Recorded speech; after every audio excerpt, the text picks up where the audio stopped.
An address and conversation presented in Voice of America headquarters by Mike Pompeo, U.S. Secretary of State. Ladies and gentlemen, please join me in welcoming USAGM CEO Michael Pack.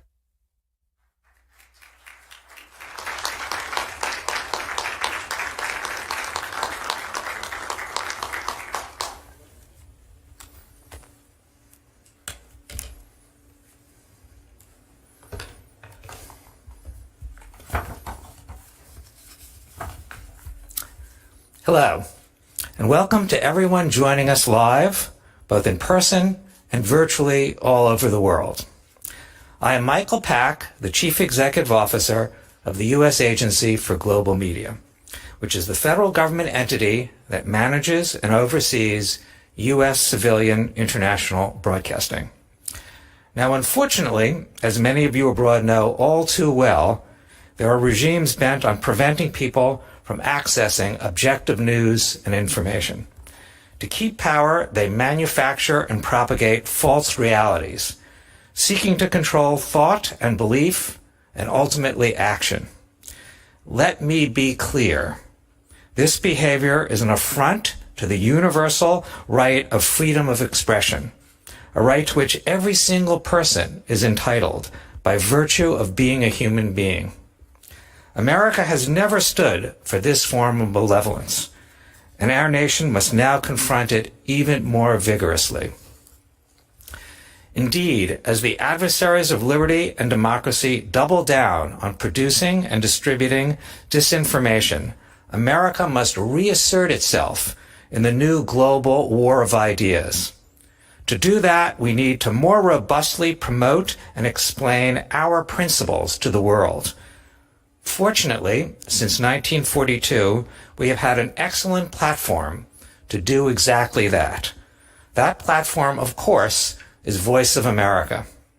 Today, here at the headquarters of Voice of America in Washington, D.C., we are tremendously honored to host this very special event featuring the 70th U.S. Secretary of State, Michael R. Pompeo.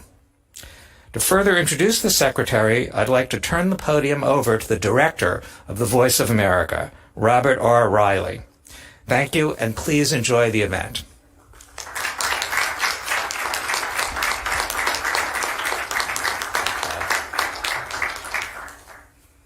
Thank you, Michael, and for your unstinting support. It's greatly appreciated. Welcome, everyone. I want to begin by thanking a few people who worked so hard to make this event a success. I begin with Eduardo Kaczkowski, who's the Director of Studio and Production Operations here at VOA, and his very hardworking team who, under the added difficulties of the COVID restrictions, worked so hard to get this job done. I want to thank John Lippman, the Deputy Programming Director, with his daily meetings for shepherding this all through and pulling it together, and most especially the Deputy VOA Director, Beth Robbins, for all the hard work she has done.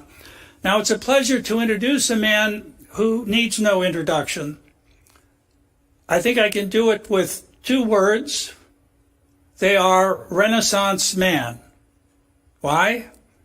Well, briefly, at the U.S. Military Academy at West Point, first in his class. A career Army officer, armor officer in West Germany. In an armored cavalry unit, he helped protect Western Europe against what Ronald Reagan had called the evil empire. Now, Ronald Reagan was known for saying some other things. He was very fond of saying there's nothing better for the inside of a man than the outside of a horse. It's been a long time since we've had horse cavalry, but with a little twisted emphasis on what he said, I've heard that the Secretary is occasionally heard to say, life is always better in an M1 tank.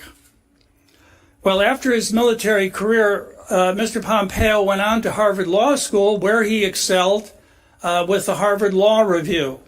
After law school, he went to Kansas and began a successful business career. He founded Thayer Aerospace, where he served as CEO for more than a decade. He later became president of Century International. From thence, he ran for Congress successfully in the 4th District of Kansas. And even as a freshman congressman, he had an outsized influence due to the depth of his knowledge on foreign policy and intelligence issues and his powers of persuasion. He was in his 4th term when the president called upon him to take upon himself the role of the director of the Central Intelligence Agency. And then in 2018, he was sworn in as the Secretary of State. Now, he's done all this while still being, at least from my perspective, still a young man. So we can expect much more from Secretary of State Mike Pompeo. I am so grateful for his honoring VOA with his presence today. Secretary Pompeo.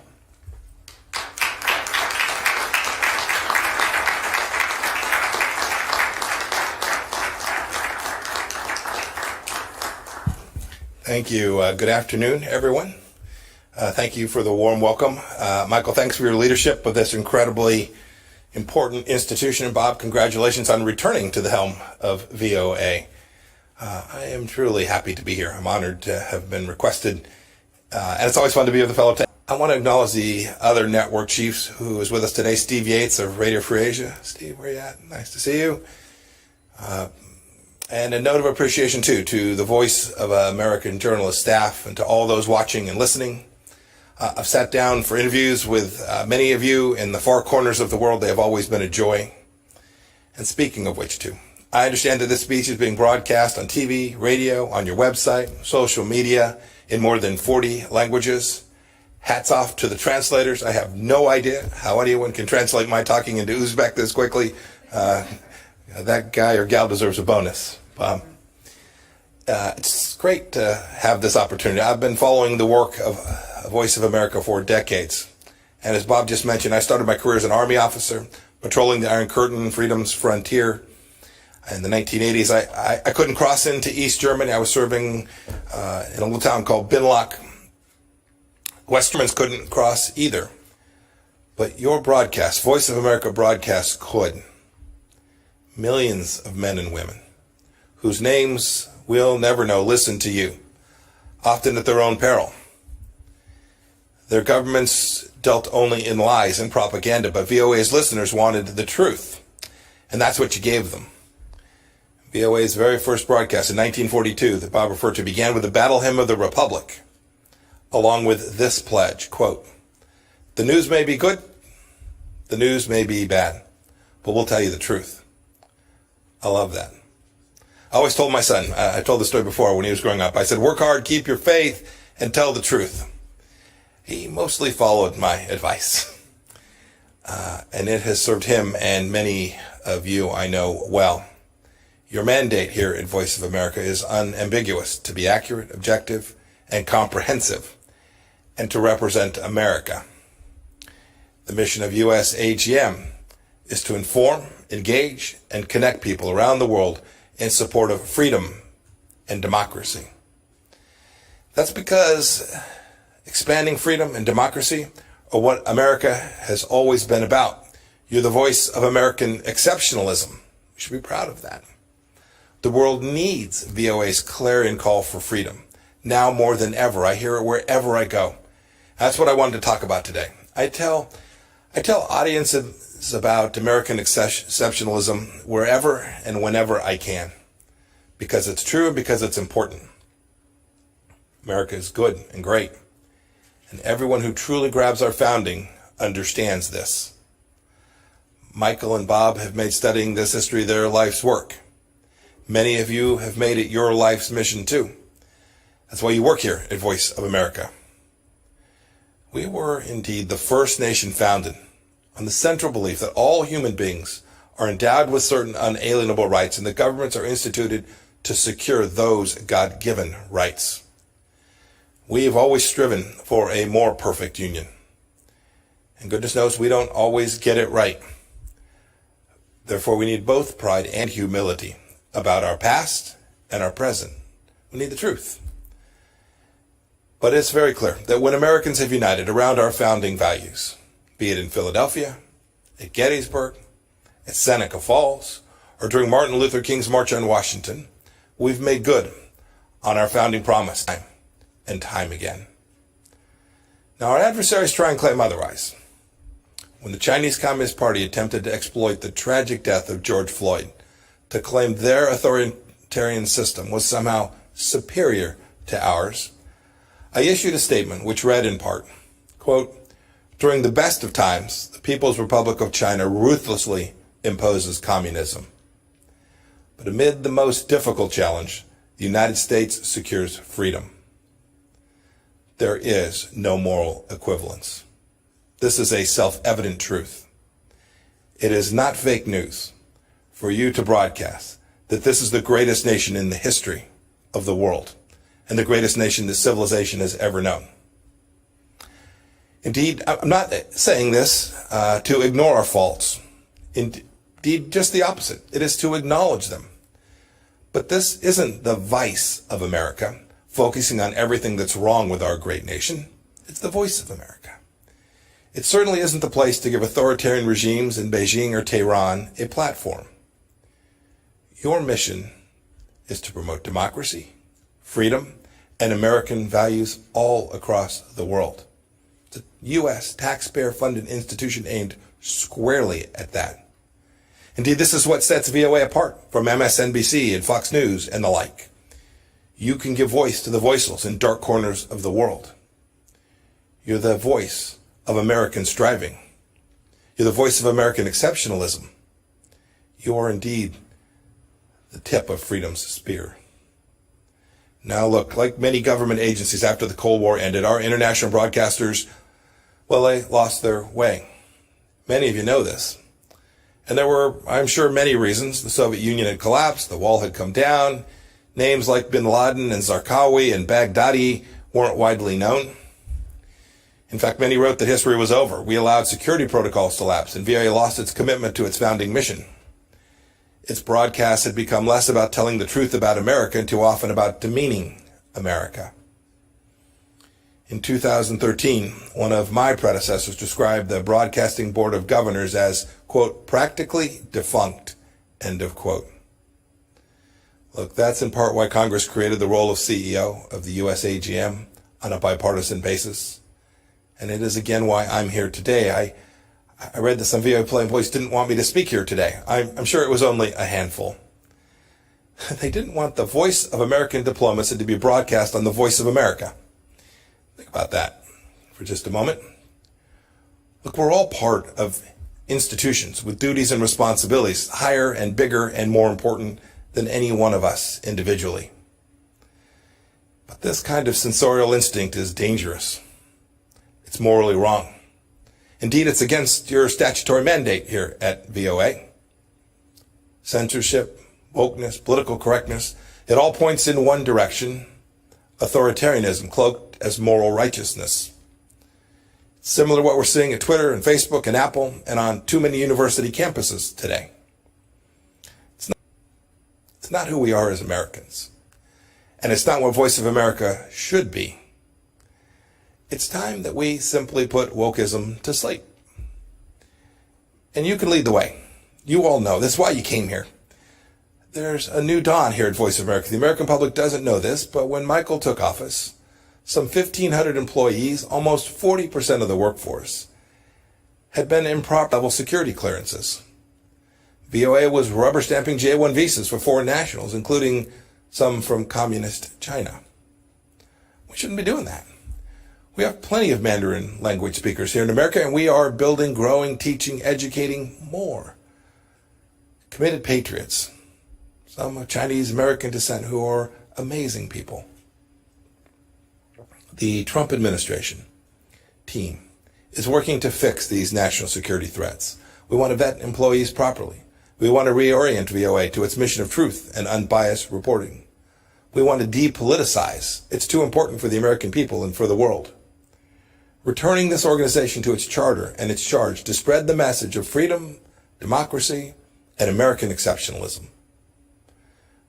This isn't about politicizing these institutions. We're trying to take politics out. And that's a pretty good feature story for whoever wants to write it up. As Secretary of State, I'm telling you all of this because I want the best for the people here and for this organization, because you are vital to helping America shine light into the darkest places with the power that only America can muster.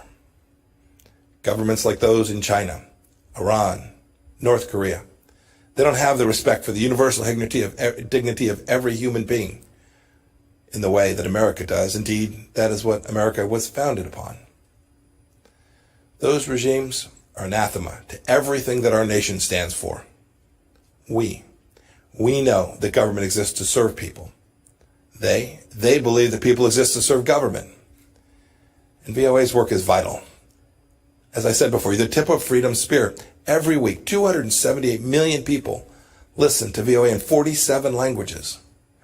There are Iranians who are listening to you, wondering if they'll ever be able to shed their Islamic shackles. There are Moldovans and Ukrainians who want truthful reporting, not Russian disinformation and propaganda. There are Chinese citizens who are tired of a regime that's done nothing but brutalize them since 1949. There are Venezuelans who want to know the truth of the Maduro regime's corruption. There are oppressed people all over the globe who still turn to America for hope. Now, I know many of you, especially those of you overseas, continue and have done heroic work. Thank you. I want to commend VOA's Hong Kong reporting team, which faced political intimidation, harassment, and attacks, but still got the job done. My highest praise. Well done. You were behind the barricades of the freedom fighters telling their stories. You're upholding VOA's finest traditions and continuing to be the voice of American exceptionalism. I also want to pay tribute to members of the other radio services who are here and listening. The only Uyghur language news service in the world is run by RFA. You've told everyone who will listen, indeed some who didn't want to, the truth about the CCP's atrocities against its own people in Xinjiang, the stain of the century.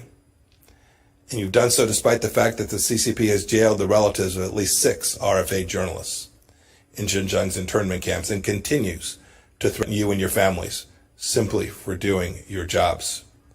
Your work takes courage. Please keep telling everyone who will listen what's happening in the toughest parts of the world. The world expects it, and America will be better off for it. I want to leave you with a quote that conveys why the VOA's mission is so critical before I take some questions from Bob. This quote's from a ways back. It's from George Washington. He said, quote, "Truth will ultimately prevail where there is pains to bring it to light," end of quote. When America brings truth to the world, we bring light. Don't forget that. It's what you do. May God bless you. May God bless the voice of America, and God bless these United States. Thank you all.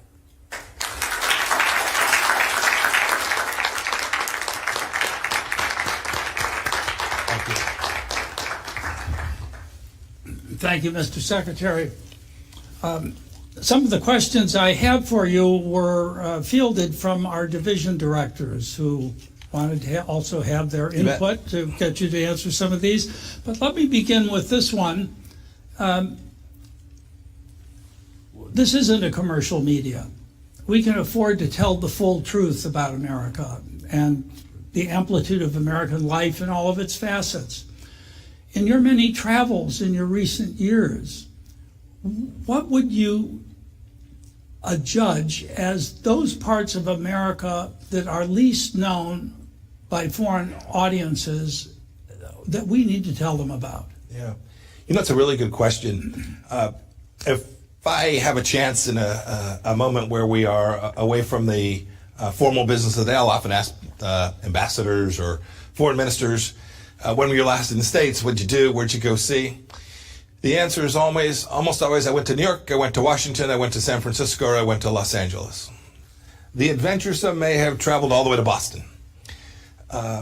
Boy, that's not representative of all of who America is. I'm from Kansas. It's a different place in so many ways. It's engaged in different businesses. Its government is different. Its people think about the world in a different way. These stories from places other than the coasts are important. And that that extends to rural parts of South Carolina, to Appalachia, to folks who live up in Minnesota and along our northern border along Canada. There are so many different facets of the United States that I think if you asked people around the world, they would only know this place we are here in Washington, or maybe our financial center in New York. I hope that you all get a chance to tell those other stories. And I'd add one last piece. It's not just geographic. It's not just where it is. You could find right here in Washington dozens and dozens of different stories about different pieces of the things, the institutions that make America so unique, so special. These things that our founders called the small platoons, our civic organizations, right? How many of you are members of the PTA, trying to help your kids' school be just a little bit better? How many of you participate in a church group on Wednesday evenings where you have your chili feed or you just gather? Those are important parts of American life that have made us so unique and so special, and I want people all across the world to see those things, because those institutions form bedrock of our nation, and they can help their countries too. Thank you, Mr. Secretary. You've made some very eloquent speeches about the relationship between American founding principles and U.S. foreign policy. How would you prioritize those fundamental rights, some of which you referred to in your remarks, when you, with the limited time with foreign heads of state, want to have a clear message? You've been very forthright on freedom of religion, freedom of the press, freedom of... How do you prioritize those, or is the prioritization custom made for the country you're addressing? Bob, it certainly does vary by where you are and the situation that you find that government, and frankly the traditions of that country. The Unalienable Rights Commission, led by Professor Marion Glendon and Peter Berkowitz at the State Department, it's a great report. It's 50 pages. I'd urge you to go read it. You'll agree with some of it, some you may not. But what it tried to do was to take this human rights project from the 20th century that has just fallen away. It lost its capacity to understand the things that were contained in our founding about how human rights are formed. It had moved away even from the Universal Declaration of Human Rights. And what I wanted to do in that was to reground American foreign policy and how we thought about human rights. And I think the report captures it pretty well.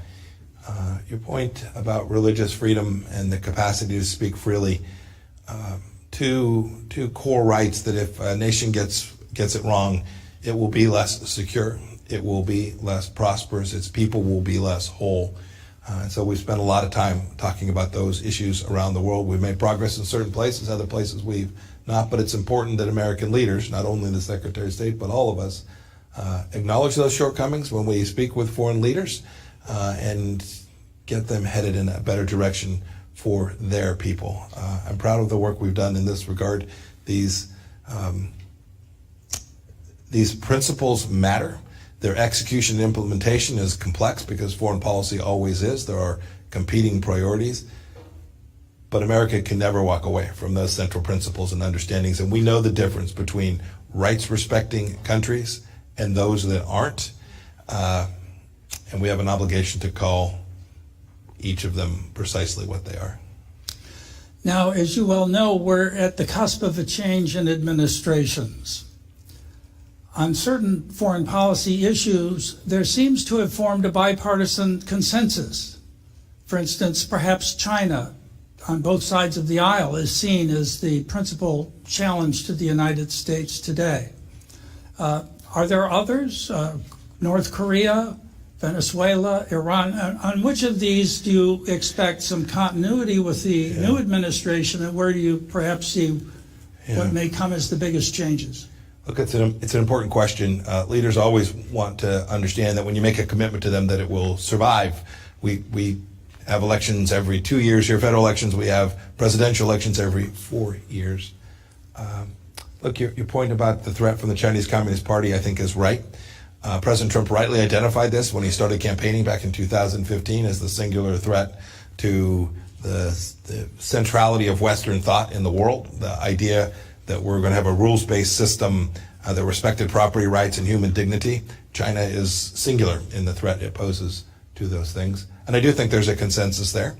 I've worked with Democrats on many important issues, in Hong Kong and issues, as I referred to the Uyghurs in Xinjiang and the atrocities taking place there. So I do hope that stays the same.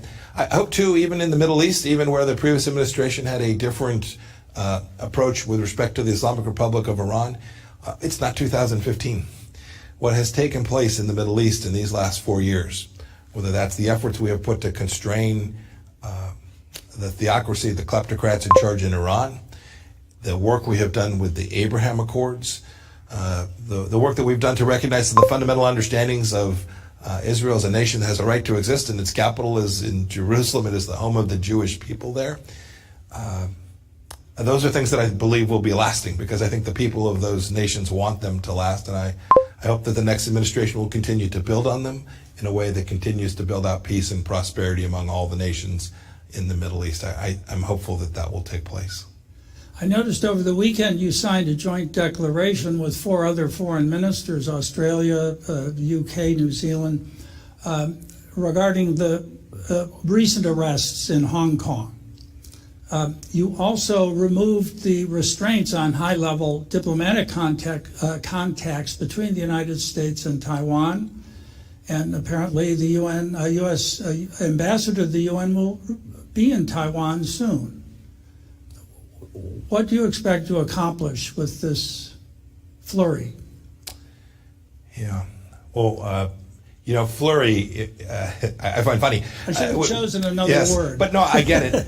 Look, I wish these things had been done a long time ago. These weren't rushed. These were considered efforts that we made, and they're an important part of the strategy that we've laid out with respect to how to protect and preserve American freedoms vis the challenge that the Chinese Communist Party presents. Look, one of the core problems, I gave some remarks where I talked about China and said, no matter what it is they say, we must distrust and verify. And you referred to the arrest of these some 50 people in Hong Kong. The Chinese Communist Party made a promise to the people of Hong Kong, and they walked away from it. The Chinese Communist Party has a commitment, a set of understandings we have with respect to Taiwan. We need to hold the parties accountable to those commitments as well.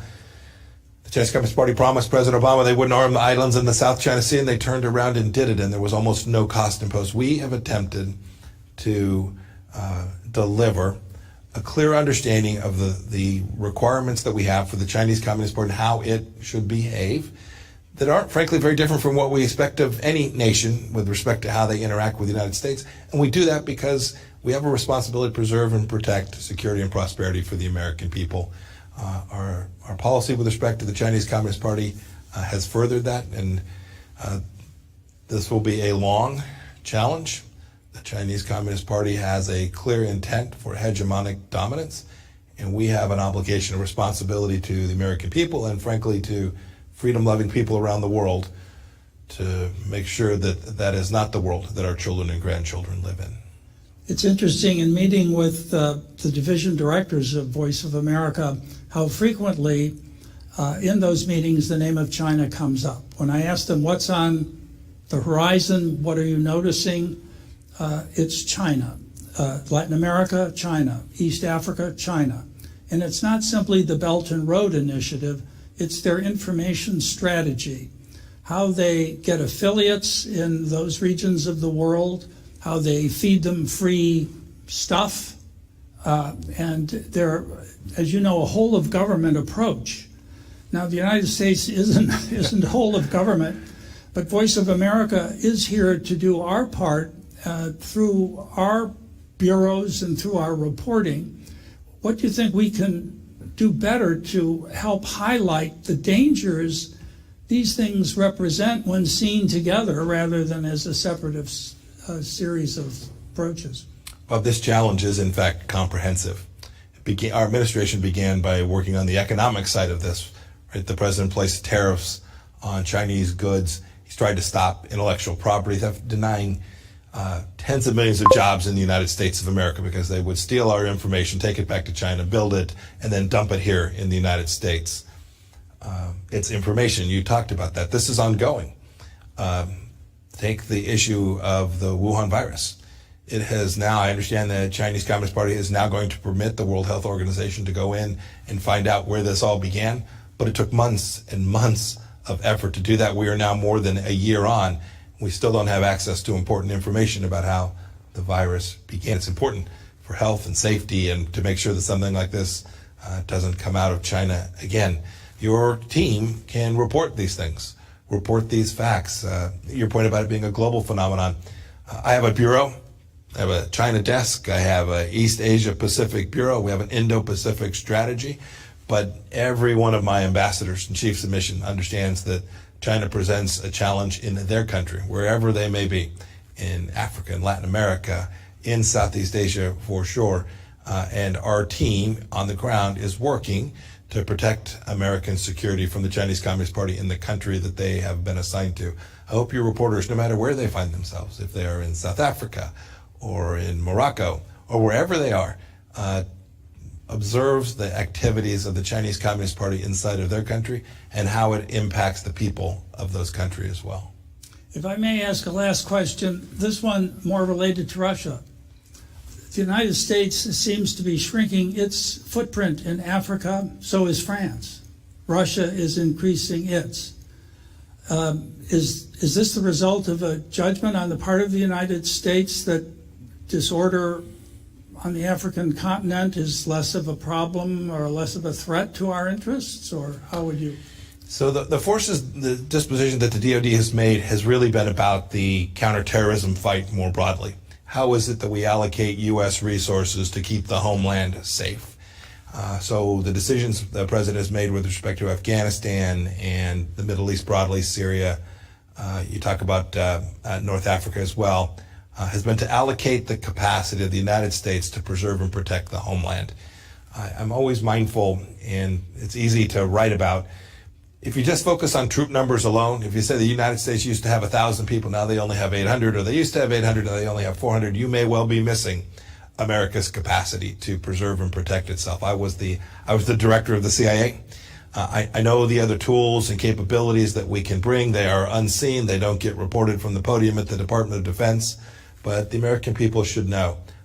President Trump has been unambiguous about getting it right, making sure we put fewer of our young men and women in harm's way, but never giving up the responsibility we have to ensure that terrorism, or at least the risk that a terror act takes place and hurts Americans, whether they're here in the United States or elsewhere in the world as well. Great. Mr. Secretary, I can't thank you enough for gracing us with your presence today. It was very kind of you to make the trip, and it's deeply appreciated by me and by everyone else here. Please join me in a round of applause. Thank you all very much. Thank you. Let's just say Thank you, my friend. Thank you.